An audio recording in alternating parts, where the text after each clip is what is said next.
By the way, Ron, did you see Oprah, or you don't watch Oprah?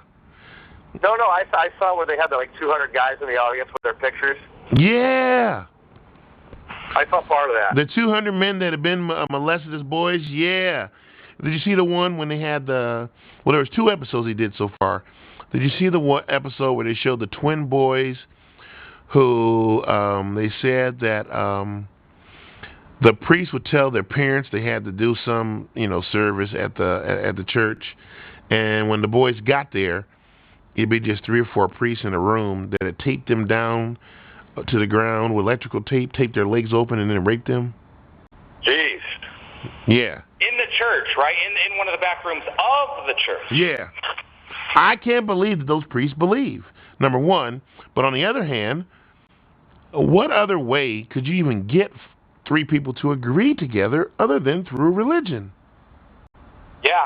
You have to have a dogma that says that this is okay. If you got a group of guys, we had a Jeffrey Dahmer who killed and ate people. Okay, that's going to be an anomaly of nature.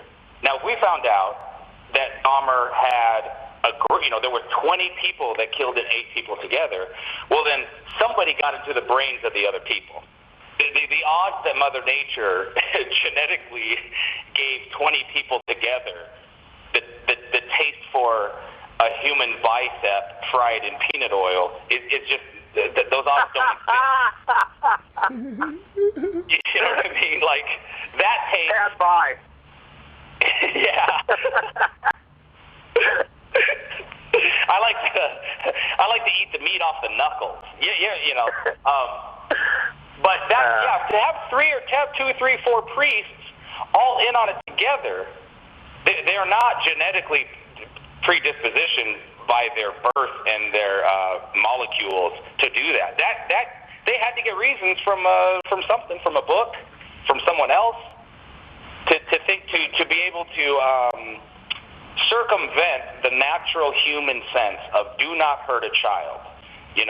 Screaming affects us when it comes to a child. To be able to beat that away out of your head and not be affected by the screaming of a child, I think the only person that can do that is God. You have to believe in something unbelievably insane to be able to get yourself there, to give yourself reasons. Well, I can be forgiven.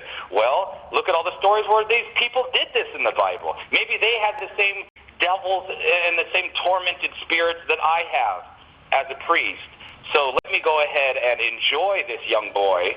Let me rape him, because there are stories of rape and incest and drunkenness and this type of behavior all through his book.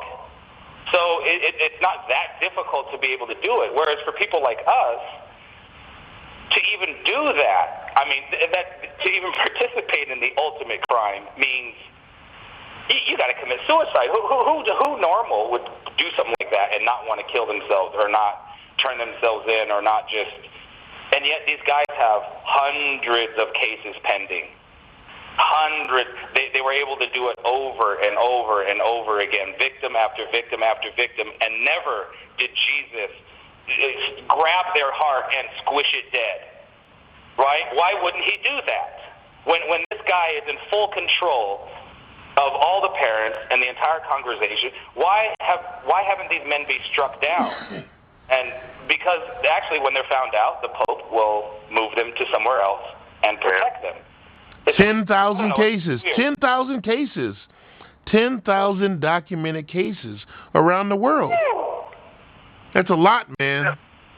They taped down these kids, a room full of men that had to shake hands and smile at these parents next Sunday. Yeah. How are they able to do? Doesn't the pixie dust of the true word get off on their hands? Doesn't it rub off somewhere? Like every day, every Sunday, they have sermons. They touch the book. They read the book. They say the words. The people repeat the words. Right? Isn't any of that? And then he closes the book, shakes everybody's hand. Thanks for coming. Thanks for your donations.